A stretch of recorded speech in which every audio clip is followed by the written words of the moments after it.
Relief मिलने का सिलसिला जारी है और आज का सबसे बड़ा रिलीफ जो है वो साबिक जस्टिस शौकत अजीज सिद्दीकी को मिला है, जो अब साबिक के बजाय जस्टिस रिटायर्ड शौकत अजीज सिद्दीकी हो गए हैं। ये सबसे बड़ा आज का रिलीफ जो है वो उनको मिला है। और जो तहकीकात थी उसका क्या बना, इस पर भी हम बात करेंगे। लेकिन इसके अलावा अगली खबर क्या है कि दूसरा रिलीफ जो है वो आज का जावेदीन को मिल गया है। पहला रिलीफ मिला है जी सनम जावेद को, जो लाहौर हाई कोर्ट से थी, और उसके बाद फैसल जावेद साहब, इनको पेशावर हाई कोर्ट से रिलीफ मिल गया।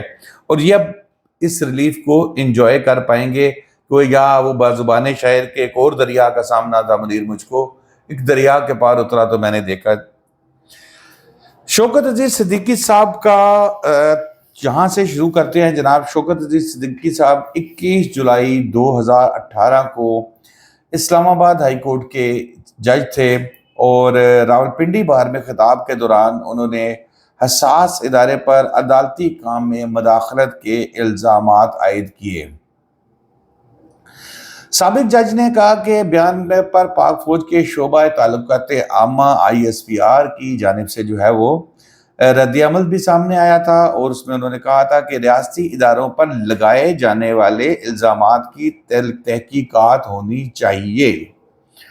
शौकत अजीज सिद्दीकी साहब ने ओहदे से उनको हटाने के लिए सुप्रीम काउंसिल जुडिशल काउंसिल का फैसले के खिलाफ सुप्रीम कोर्ट में अपील भी दायर की। साकिब निसार साहब उस वक्त फिर चीफ जस्टिस थे, और हुआ कुछ यूं कि सुप्रीम कोर्ट ने जो साबिक जज हैं शौकत अजीज सिद्दीकी साहब, इनकी बरतरफी का फैसला जो है उसको कलअदम करार दिया। और ये फैसला था 2018 11 अक्टूबर को इनको बरतरफ कर दिया गया था, निकाल दिया गया था नौकरी से। और इल्ज़ाम था कि इनकी तरफ से बार में जो खिताब करते हुए, आपको पता है बार एसोसिएशन का दोस्तों जब खिताब चल रहा होता है ना, तो वो बड़े बड़े जज्बाती लोग बहुत जज्बात में बातें कर देते हैं। शौकत सिद्दीकी साहब की तरफ से बड़े इल्ज़ामात लगाए गए और उसकी बड़ी उस वक्त उनकी वो लहद हुई। कुछ लोगों ने तारीफ़ की, कुछ लोगों ने कहा भाई ऐसे इल्ज़ाम लगा दिए हैं, और उसका रिजल्ट ये निकला कि इनको अपने ओहदे से हटा दिया गया और वो फिर अपील में चले गए, जुडिशल काउंसिल के फैसले के खिलाफ अपील में चले गए।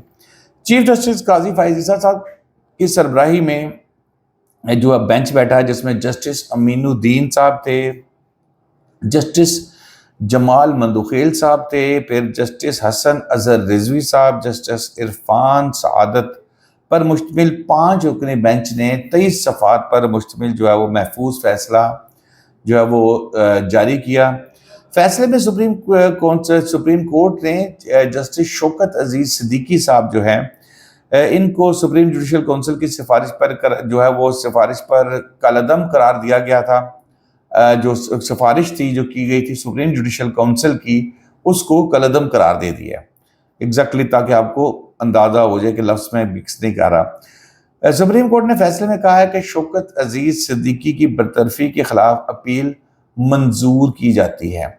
शौकत अजीज सिद्दीकी की रिटायर्ड जज की तमाम मराद दी जाएंगी। अच्छा, अब ये भी एक बड़ा देखे ना, मैंने जैसे अब स्टार्ट किया था तो मैंने कहा था कि साबिक जज, अब जैसे जस्टिस मज़ाहिर अली अकबर नकवी साहब अब हैं साबिक जज, और अब शौकत अजीज सिद्दीकी साहब जो पहले साबिक जज थे अब वो हैं जस्टिस रिटायर्ड। मज़ाहिर अली अकबर नकवी साहब अब साबिक जज, और शौकत सिद्दीकी साहब अब जस्टिस रिटायर्ड।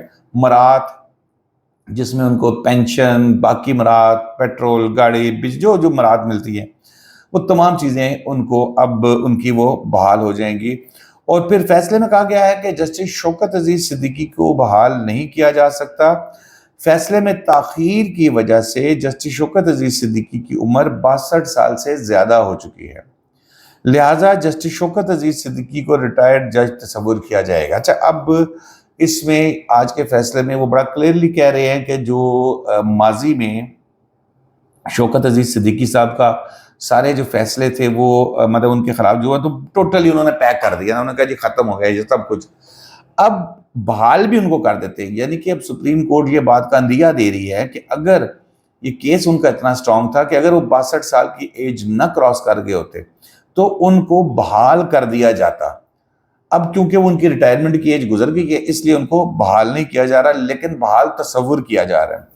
واضح ہے کہ 23 مارچ کو سپریم کورٹ نے سابق جج اسلام آباد high court justice Shaukat Aziz Siddiqui کی برطرفی کی خلاف اپیل کا فیصلہ محفوظ کر لیا تھا۔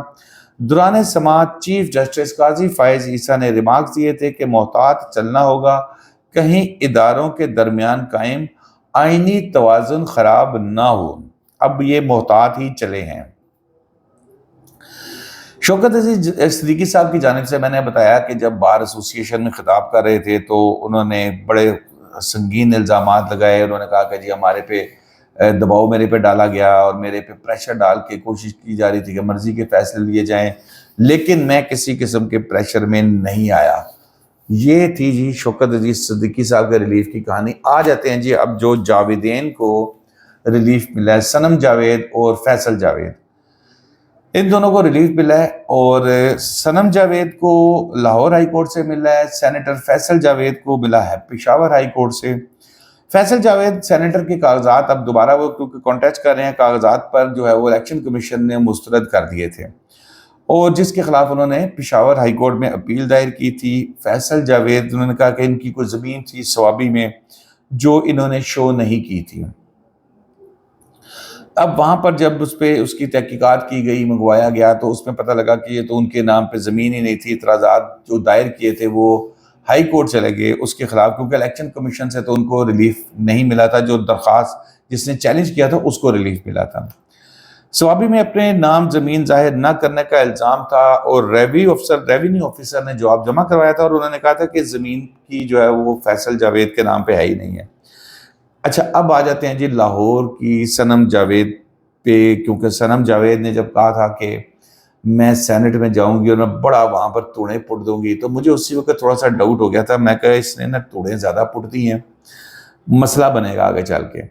ابھی بھی میں کلیئر نہیں ہوں کہ صنم جاوید الیکشن لڑ سکتی ہے، لڑے گی نہیں لڑے گی، سینٹ پہ پہنچے گی، یا اس سے پہلے ہی جو مقدمات اس کے خلاف 9 مئی کے ان کے خلاف چل رہے ہیں اس میں ان کو سزا سنا دی جائے گی۔ یہ بھی ایک پوائنٹ ہے کہ جتنے بھی یہ لوگ ہیں نا 9 مئی کے کیس میں، جس دن حکومت یا پروسیکیوشن چاہے گی اس کو ایکسلریٹ کرے گی ٹرائل کو، اور عدالتوں سے 9 مئی کے کیس میں سزا ہو جائے گی، اور جب سزا ہو جائے گی تو کوئی شخص سزا یافتہ مجرم جو ہے وہ سینیٹر بھی نہیں بن سکتا، وہ ایم این اے بھی نہیں بن سکتا، کوئی پبلک آفس ہولڈر نہیں کر سکتا۔ تو صنم جاوید والے چکر میں بھی یہ لگ رہا ہے کہ اگر ابھی یہ ہرڈلز موجود ہیں، کسی وقت بھی سزا سنا کے وہاں پر ٹرائل کورٹ سے اور سزا سنا دیں، اور وہ پھر سینیٹر بن ہی نہیں سکیں گی اور سیٹ بھی جائے گی۔ جسٹس شاہد بلال حسن نے جو ہے وہ کاغذات ان پر فیصلہ سنایا تھا جو الیکشن ٹریبونل ہے۔ تو دوستوں اب تک کے لیے اتنا ہی۔ شاداب ریاض کو اجازت دیجیے، اللہ حافظ۔